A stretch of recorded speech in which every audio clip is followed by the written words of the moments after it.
रोहन गुप्ता जी, पहला सवाल आपसे है, बीबीसी अगर अनियमितताएं करे, वो बार बार नोटिस पर भी नॉन कंप्लायंट रहे, तो आईटी उस पर चुप रहे? क्योंकि कुछ दिन पहले डॉक्यूमेंट्री निकली है, हाँ या ना? नहीं, बिल्कुल नहीं अंजना जी।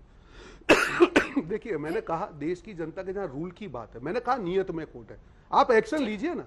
पर ये तो नहीं हो सकता ना, ये संयोग नहीं हो सकता है कि जितनों के ऊपर भी रेड हो या छापा किया जाए, ईडी के करे, वो सारे विपक्ष के हो या सारे ही सरकार के खिलाफ हो। ये तो नहीं होना चाहिए ना। मैं तो एग्जांपल मांग रहा हूं उनसे कि 3 एग्जांपल दे दीजिए जहां पे एक मिनट अंजना जी, करीब 5000 से ज्यादा पीएमएलए में जो केस हुए हैं, एक वाजपेयी का नाम बता दीजिए, एक वाजपेयी का नाम बताइए सुधांशु जी। जितने आपके खिलाफ में खड़े होते हैं उन्हीं की अनियमितताएं आपकी एजेंसियों को दिखती है, इसमें क्या गलत है? हाँ, आप गिनाइए। मैं बता रहा हूं अंजना जी, एक नाम दवा मरीज को दी जाती है, जिसको बीमारी नहीं उसको क्यों दवा दी जाएगी? एक नाम तो मैं पूछता हूं, 10 साल आपकी सरकार रही, बताइए किस भाजपा एक नाम तो दे दो, एक नाम तो दे दो। किसको आप भ्रष्टाचार के आरोप एक नाम दे में दीजिए ना आरोपित? हम तो कह रहे हमारे यहाँ कोई नहीं था, एक नाम दे दीजिए। हमारे यहाँ कोई नहीं था, इसीलिए मैंने आपसे कहा कि 10 साल में आप एक भाजपा बताइए, यही तो आपकी सरकार है। हमारे यहाँ कोई नहीं है भाई, की सीमा होती है। अगर हमारे यहाँ नेता आपके वहां हो जाते तो कैसे नाम दे दे भाई? अगर बीमारी आपके यहाँ है तो मरीज का नाम हमसे क्यों पूछ रहे? कोई नहीं है। वाह, अरे भाई, मतलब देश की जनता के सामने आप कहते हैं कि पीएमएलए में एक भी खिलाफ भाजपा के खिलाफ। अरे भाई, अपने अपने टर्न पे बोलिए मान्यवर, अपने अपनी बारी, विषय से भागिए नहीं और अपने अपने टर्न पे बोलिए तो लोगों को बेहतर समझ में आता है। अब मैं बताता हूं, इन्होंने कहा कि इतिहास की बात कर रहे हैं, वैसे 3 बार अपने ये जो आप बार बार कहते हैं सुधांशु जी, बंगारू लक्ष्मण आपकी पार्टी के कितने स्टिंग ऑपरेशन आपके नेताओं के खिलाफ पहले हुए हैं? एग्जैक्टली, कितने स्टिंग ऑपरेशन हुए हैं? और अब आप कहते हैं कि हमारा एक नेता गिना दीजिए जो आज तक भ्रष्टाचार के मामले में फंसा। तो मैं तो बात कह रहा हूं, ये बता दे बंगारू लक्ष्मण, एक बात मैं कह दूं, बंगारू लक्ष्मण का केस भारत के इतिहास का भूतपूर्व केस है। ये बताए किस आरोप में बंगारू लक्ष्मण को सजा हुई थी? एक ऐसी चीज जिसमें कोई पता ही नहीं कौन सा कॉन्ट्रैक्ट था जिसके लिए पैसे लिए गए। और अब तो सारी बात सामने भी आ गई कि जो लोग स्टिंग कर रहे थे वो कौन थे, क्या थे, और उन्होंने सब प्रकार का किया था, वो अलग बात है। परंतु वहां पे पूरी बात, इसलिए मैंने कहा ना, हमारे किसी नेता के खिलाफ केस दर्ज हुआ हो तो बताइए, आपके 10 साल में आप कितनों को आरोपित कर पाए? हमारे नेताओं के खिलाफ आपने केसेस दर्ज किए, मैं जवाब देता हूं। आपने तथाकथित हिंदू आतंकवाद के केसेस दर्ज किए और सब के सब अदालत की चौखट पर औंधे मुंह जाके गिरे। आपके जमाने में ही केसेस खारिज हो गए और बाकी में आप चार्जशीट वापस आ गए हिंदू मुसलमान। ये हकीकत थी, इसे कहते हैं विद्वेष की बात। अब मैं जवाब देता हूं। अरे भाई, मैं अपने टर्न पे बोलिए भाई, आप बीच में फिर डिस्टर्ब कर रहे हैं मान्यवर, मैं अपना पूरा कर ले, मैं आ रही हूं आपके पास। अब मैं मीडिया पे जवाब देता हूं। आपने कहा कि आज के समय में जवाब दें। अभी देखिए, राहुल गांधी जी की यात्रा के अंतिम चरण में दिग्विजय सिंह जी के सामने से मीडिया का माइक किसने हटाया था? हमने। जब हिमाचल प्रदेश में सवाल पूछा गया था कि 3 हफ्ते में 3 रुपया डीजल का दाम कैसे बढ़ गया, हमसे क्यों पूछ रहे हो? उनसे पूछो। पिछले 1-2 नहीं 3-4 वर्षों में एक नहीं अनेक बार कांग्रेस के नेताओं द्वारा पत्रकारों को आक्षेपित किया गया है कि आप ये सवाल हमसे क्यों पूछ रहे हैं।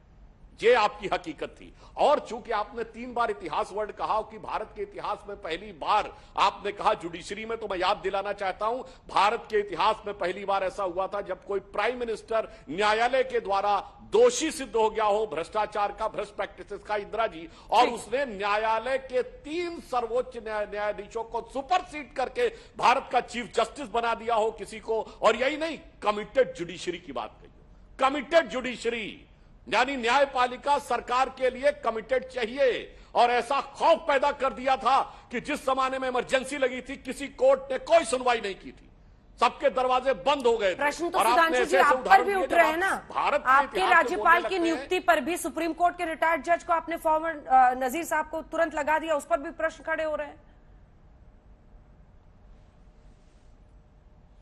ये बताइए, राज्यपाल बनाने में कौन सी बात है? अभी सदाशिवम जी के केस में तो कोर्ट कह चुका है कि इसमें किसी प्रकार की कोई आपत्ति नहीं है। फातिमा बीबी जी से लेके रंगनाथ मिश्रा से लेके कितने राज्यपाल अपॉइंट करना, अंजना जी, उसी बात की तुलना होनी चाहिए। सुपर सीड करके जजेस को ऊपर कर देना और कमिटेड जुडिशरी की बात करना, और राज्यपाल तो छोड़िए, बहुत छोटी चीज।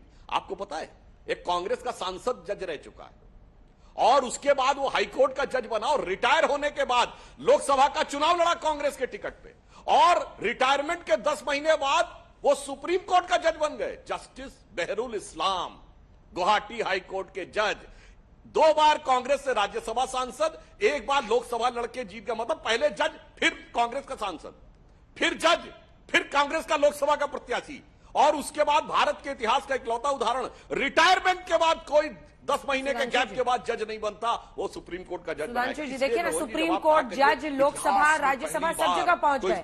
मुझे बस ये बता दीजिए सुधांशु जी, इस डॉक्यूमेंट्री से कोई लेना देना नहीं है, इस एक्शन का कोई लेना देना नहीं है। क्या ये सरकार के मन में नहीं है कि सबक ऐसे लोगों को सिखाना जरूरी है? क्योंकि आप लोग ये मानते हैं ना कि साजिश के तहत ये डॉक्यूमेंट्री बनाई। मैं इस विषय पे डाइवर्ट नहीं होने देना चाहता। देखिए अंजना, मैं अभी बता रहा हूं, हाँ। मैं कोई डाइवर्ट नहीं होने देना चाहता। मैं दृढ़ता से कह रहा हूं, रिटायरमेंट के बाद नॉमिनेटेड राज्यसभा सदस्य होना अलग है, कांग्रेस के मेंबर के रूप में सांसद बनना और उसके बाद जज बनना जमीन आसमान का अंतर है। और उसके बाद रिटायर होने के बाद 10 महीने के गैप लोकसभा का चुनाव लड़ना कांग्रेस प्रत्याशी के रूप में, और उसके बाद 10 महीने के बाद फिर जज बनना। अरे साहब, जमीन आसमान का अंतर है। क्या बात है? कांग्रेस का सदस्य रहने वाला व्यक्ति हाईकोर्ट का जज बना, और फिर इस्तीफा देने के बाद फिर चुनाव लड़ा, और फिर सुप्रीम कोर्ट का जज बना, जस्टिस बहरुल इस्लाम। इसलिए मैं कह रहा हूं, जब इतिहास की बात कहें तो बहुत होश के साथ। अब मैं आज की बात पे बात करता हूं। यदि इनको किसी भी प्रकार की आपत्ति नजर आती तो मैंने तो पहले ही कहा। आज की बिल्कुल लेटेस्ट बात करता हूं। बेंगलुरु में भारत का डिफेंस एक्सपो चल रहा है। 32 देशों के रक्षा मंत्री आए, 32 देशों के। यह भारत के लिए नहीं, दुनिया में ऐसा कोई उदाहरण नहीं है यूरोप के बाहर, जब 32 देशों के रक्षा मंत्री किसी जगह पे आए हों और डिफेंस प्रोडक्शन में भारत बड़ा निर्यातक हो गया। मैं ईमानदारी से पूछना चाहता हूं, बताइए कोई बीबीसी ने स्टोरी की इस पे? ये तो इंटरनेशनल ऑर्गेनाइजेशन है ना। तो 32 देशों के रक्षा मंत्री आए। भारत एशिया में बिगेस्ट आर्म एक्सपोर्टर था, डिफेंस उनकी स्टोरी इंपोर्टर था, अब एक्सपोर्टर में तब्दील हो गया भारत। बताइए कौन सी स्टोरी की? उनकी स्टोरी बनाने की और नहीं करने की और करने की क्षमता उनकी है, फैसला उनका होगा। ये थोड़ा ना कोई पार्टी तय करेगी कि कौन किस पार्टी में। इसी पर तो हर दिन यहाँ पर बहस होती है कि बहस क्या होगा, ये मैं और मेरा चैनल डिसाइड करेंगे। अंजना जी, नहीं अंजना जी सुनिए, मैंने जो कहना चाह रहा था वो ये था, आज की स्टोरी नहीं कर रहे हैं, और 20 साल पहले जो सर्वोच्च न्यायालय से भी मामला खारिज हो चुका है, अगर वो कोई स्टोरी कर रहा है और उसके बाद उसको मुद्दा बना रहा है, तो ये भारत की न्याय व्यवस्था का अपमान है, भारत की लोकतांत्रिक व्यवस्था का अपमान है, भारत की संप्रभुता का अपमान है। और ये लोग तो वो लोग हैं जिन्होंने अमेरिकी सेनेट को लिख के भेजा था अपनी सरकार के समय में कि मोदी जी को वीजा मत देना, जबकि मोदी जी ने जिंदगी में कभी वीजा के लिए अप्लाई नहीं किया। भारत की संप्रभुता का मजाक इन्होंने अपने जमाने तक से उड़ाया हुआ है। रोहन जी क्या बात कर रहे हैं?